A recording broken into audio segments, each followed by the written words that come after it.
warahmatullahi wabarakatuh. Kembali ke lebay. Awas, perangkap iblis. Selamat datang di channel yang inspiratif dan informatif, menyajikan data dan fakta dengan menyandarkan Al-Quran dan Sunnah sebagai tolak ukur kebenaran secara kritis, adil, dan mencerahkan.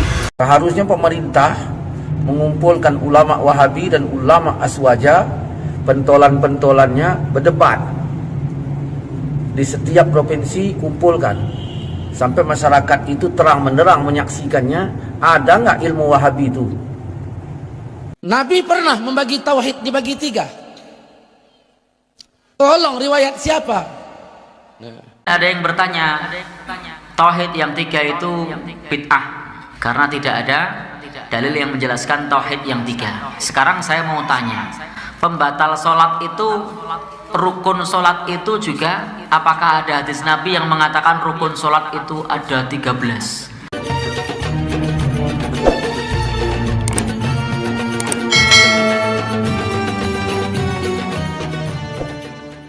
Bismillahirrahmanirrahim. Assalamualaikum warahmatullahi wabarakatuh. Allahumma sholli ala Muhammad wa ala ali Muhammad. Saudaraku seiman semanhat salafus soleh. Apa kabar kalian semuanya? Dimanapun kalian berada, insya Allah senantiasa dalam perlindungan dan rahmat Allah. Yang sakit berbaring, diangkat Allah penyakitnya tanpa meninggalkan bekas. Yang dalam kesulitan dan kesempitan akan diberikan kemudahan oleh Allah Tabaraka wa Ta'ala. Kesuksesan dan rezeki yang datang dari hal-hal yang tak terduga-duga.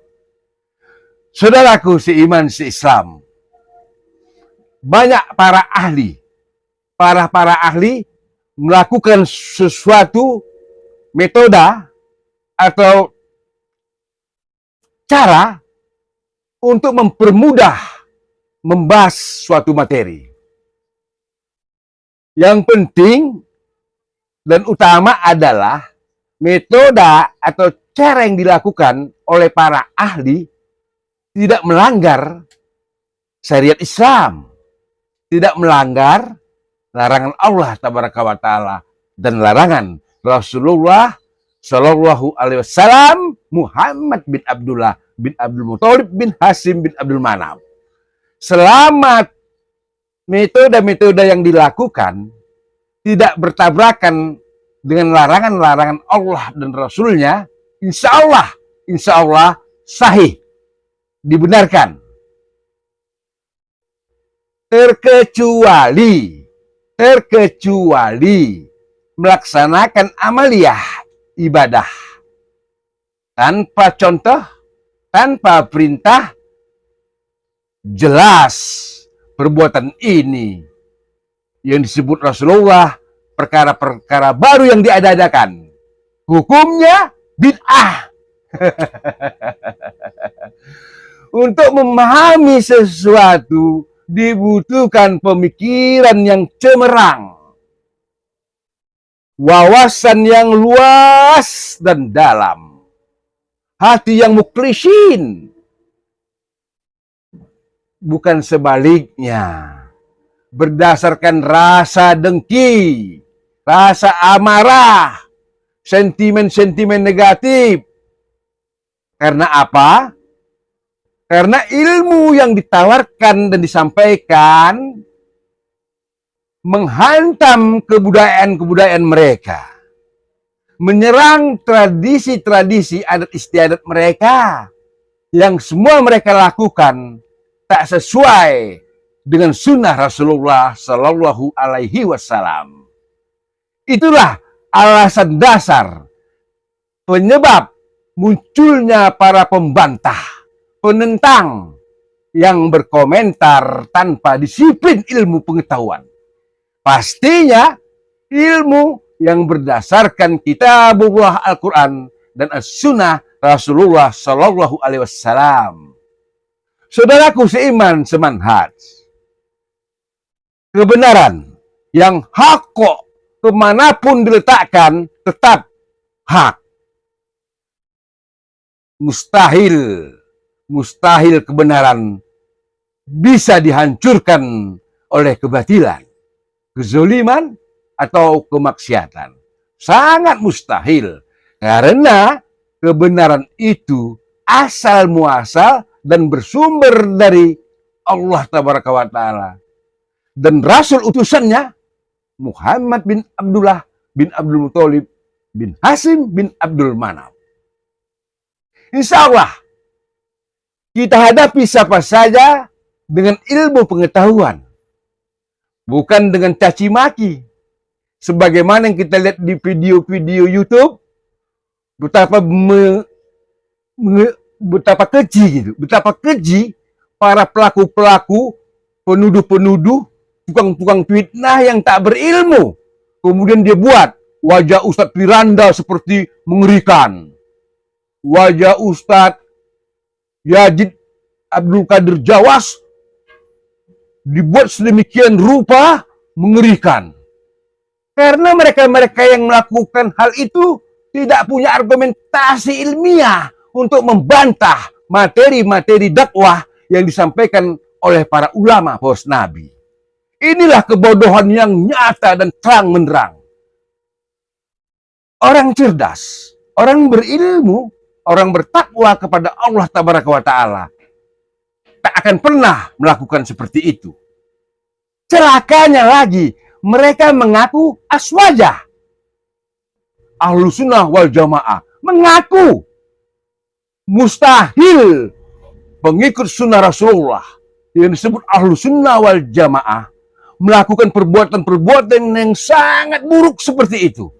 Mencela, menista para ulama para nabi. Betapa marahnya Allah dan Rasulnya ketika para ulama-ulama diperlakukan, dilecehkan seperti itu.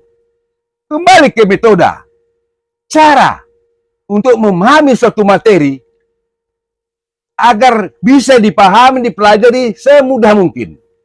Tauhid terbagi 3. Itu metode, cara agar umat Islam yang sebodoh-bodohnya tentang Islam pun bisa belajar dengan cara sedemikian.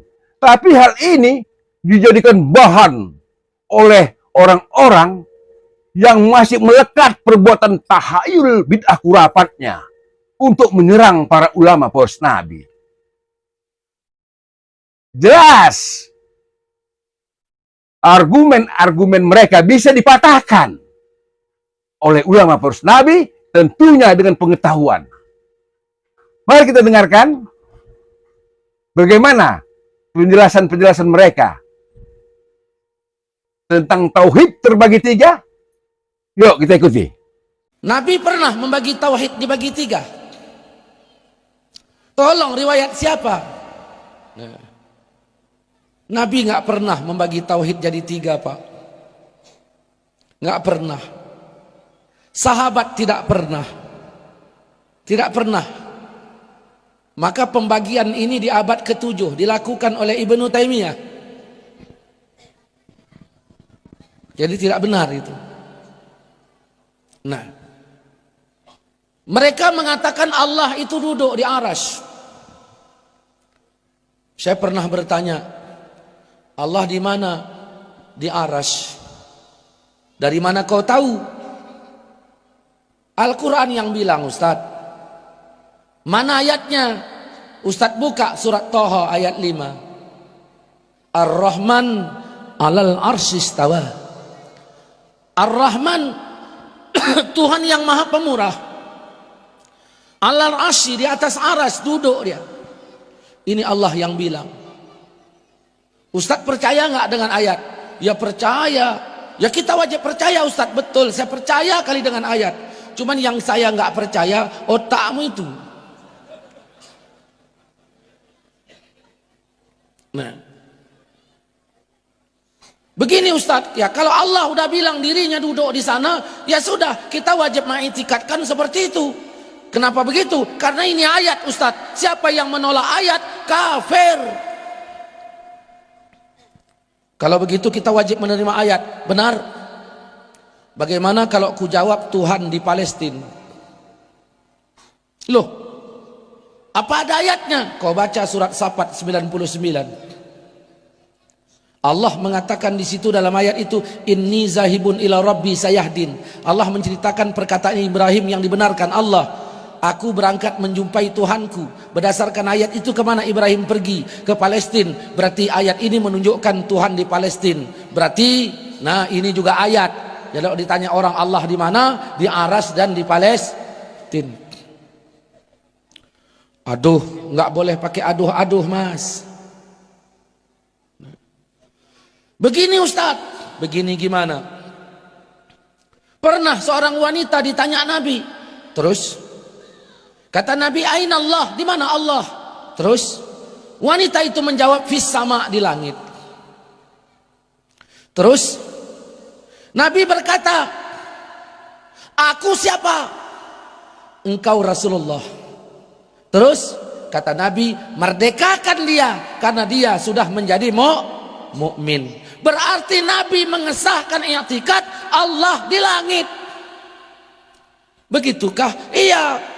Ya sudah, berarti berdasarkan hadis ini tadi Allah di mana? Di langit. Sekarang saya nanya, Allah di aras apa di langit? Nah, di aras apa di langit? Ya sama saja, oh beda. Langit di bawah aras, aras di atas langit. Aras ada 1, langit ada 7. Bertanya, tauhid yang 3 itu bid'ah karena tidak ada dalil yang menjelaskan tauhid yang 3. Sekarang saya mau tanya, pembatal sholat itu, rukun sholat itu juga, apakah ada hadis Nabi yang mengatakan rukun sholat itu ada 13 atau ada 14? Tidak ada. Itu semua istiqra. Istiqra itu para ulama menganalisa, lalu kemudian tulis. Demikian pula pembatal wudhu ada sekian, syarat sahnya sholat misalnya, apakah ada? Tidak ada. Maka bukan berarti istiqra itu adalah bid'ah. Sebagaimana kalau teman-teman tahu, apakah ada perintah Nabi untuk sholat tahiyatul masjid? Kalau dengan lafaz seperti itu tidak ada, itu istiqra. Ulama kemudian menamai sholat itu tahiyatul masjid. Nabi mengatakan, idza dakhala ahadukumul masjida fala yajlis hatta yusalli rak'atain. Kalau kamu masuk masjid, jangan duduk sampai sholat 2 rakaat. Lalu oleh ulama dikasih nama tahiyatul masjid, menghormati masjid. Nabi tidak pernah mengatakan sallu tahiyatul masjid. Tidak pernah. Nabi hanya mengatakan kalau masuk masjid sebelum duduk sholat 2 rakaat. Loh, berarti tahiyatul masjid bid'ah dong? Tidak, ini istiqra. Biar lebih mudah. Bayangkan kalau kemudian kita nyuruh orang sholat. Sholat apa? Sholat sebelum duduk, begitu. Kan Nabi mengatakan sholat sebelum duduk. Tidak lantas kemudian kita mengatakan kalau kamu mau masuk masjid sebelum duduk sholat. Cukup tahiyatul masjid. Nah, sudah. Ini istiqra. Untuk memudahkan saja. Sebagaimana sholat ba'diyah, sholat qabliyah. Nabi tidak mengatakan shollu ba'diyah, shollu qabliyah. Itu hanya untuk memudahkan memahami. Ini istiqra. Demikian pula mengenai masalah tauhid uluhiyah, rububiyah dan asma wa sifat. Nah, itu karena memang faktanya ada orang yang dia sudah mengakui rububiyah Allah, tetapi dia tidak memiliki tauhid uluhiyah. Maksudnya bagaimana? Mereka mengakui Allah yang memberi rizki, mereka mengetahui Allah yang memberi hidup, tetapi mereka justru memuja yang lain. Misalnya memuja di Laut Kidul, memuja apalagi misalnya. Berarti mereka kalau ditanya siapa yang ngasih rezeki, jawaban mereka siapa? Allah. Tapi siapa yang dipuja? Nah, Nyai Roro Kidul misalnya. Berarti tauhid uluhiyahnya rusak. Meskipun dia tauhidnya rububiyah masih punya. Ketika ditanya siapa yang ngasih hidup, Allah. Siapa yang ngasih rezeki, Allah. Loh, kok yang dipuja Nyai Roro Kidul? Uluhiyahnya rusak. Demikian pula tentang asma wa sifat. Kenapa perlu dipisah di sini? Supaya kita tidak ilhad, tidak menyimpang di dalam memahami asma wa sifat. Supaya kita tidak menyamakan nama Allah dengan nama makhluknya. Maka ada bahasan sendiri bahwa asma wa sifat Allah itu laisa kamitslihi syai' wa huwas samiul basir. Tidak serupa dengan sesuatu pun, dan Allah Maha mendengar lagi Maha melihat. Maka kalau sudah dibahas tentang masalah sifat Allah, maka hendaknya kita tidak boleh mentakwil, tidak boleh ditaktil, tidak boleh ditahrif, tidak boleh ditakyif. Bisa dipahami ya? Tidak boleh ditakwil. Jadi di sini misalnya wasi'a kursius samawati wal ard. Allah punya kursi, tidak usah ditakwil. Pahami saja Allah punya kursi, selesai. Tidak usah ditakwil dengan kekuasaan, kepemilikan, apalagi keagungan. Sudah, Allah punya kursi. Kita tidak perlu kemudian mentakwilnya, tidak pula ditaktil, ditiadakan. Oh, tidak mungkin Allah punya kursi. Oh, kalau begitu Allah butuh makhluk. Justru makhluk yang butuh kepada Allah Subhanahu wa taala. Ya, Allah itu Maha kuasa atas segala sesuatu. Ya, terserah Allah mau bagaimanapun. Itu Allah Maha kuasa atas segala sesuatu. Apakah ketika Allah itu memiliki langit dan bumi lalu Allah butuh langit dan bumi? Apakah ketika Allah memiliki manusia dan jin, apakah Allah butuh dengan manusia dan jin? Kan tidak. Maka ini Allah Subhanahu wa taala punya kursi. Ya udah kita imani kursi. Bagaimana kita tidak tahu. Maka tidak perlu ditakyif. Jangan ditanyakan bagaimana. Demikian pula tidak perlu ditahrif, dipalingkan dari makna aslinya. Kita meyakini dan mengimani sebagaimana yang Allah maksud, selesai. Jadi kita mengimani dan meyakini sebagaimana yang Allah maksud, bahwa Allah punya kursi. Jangan tanya bagaimana, jangan tanya seperti apa, tidak perlu ditakwil, tidak perlu ditahrif, tidak perlu ditiadakan. Karena memang faktanya ayatnya ada. Bahkan semua orang mengatakan ayat kursi, tidak ayat kekuasaan. Ya kan? Andai kan kursi ini harus ditakwil kekuasaan, mestinya tidak nyebut ayat kursi, ayat kekuasaan. Pernah dengar gitu? Dibacakan ayat kekuasaan saja gitu. Pernah ada orang kesurupan? Sini, ayat kursi. Oh jangan, kalau ayat kursi itu berarti Allah butuh makhluk. Berarti mujassimah itu. Oh, jangan ayat kursi. Apa? Ayat kekuasaan. Pernah dengar gitu? Belum kan? Nah, jadi sudah. Allah punya kursi, selesai. Bagaimana? Tidak tahu. Seperti apa? Tidak tahu. Kita imani sebagaimana yang Allah maksud. Kita telah sama-sama mendengar, melihat penjelasan dari para orang-orang berilmu. Tetap, mereka orang berilmu. Benar atau salah omongan mereka diuji dengan ilmu.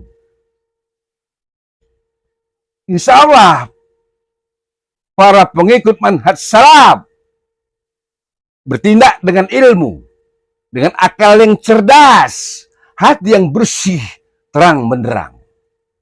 Berulang kali saya mengatakan, kita ini pengikut manhaj salaf, cara beragama yang benar sesuai dilakukan oleh para sahabat-sahabat Rasulullah. Tapi mereka tetap tak ridho. Mereka yang selalu kena serangan-serangan dengan Al-Quran dan hadis, sebab mereka masih dalam keadaan musyrik pemikirannya, perbuatannya, bid'ah dalam hal ibadah. Dalam hal ibadah mereka masih berlumur dengan perbuatan bid'ah, masih menganggap ada sesuatu kekuatan lain selain dari Allah, itulah disebut syirik. Mereka menyebut kita Wahabi. Wahabi. Suka membid'ah-bid'ahkan amaliyah orang. Suka mengkafir-kafirkan. Itu sebutan yang sering mereka gunakan. Tapi hiraukan, jangan dihiraukan. Abaikan saja perkataan-perkataan buruk itu. Abaikan.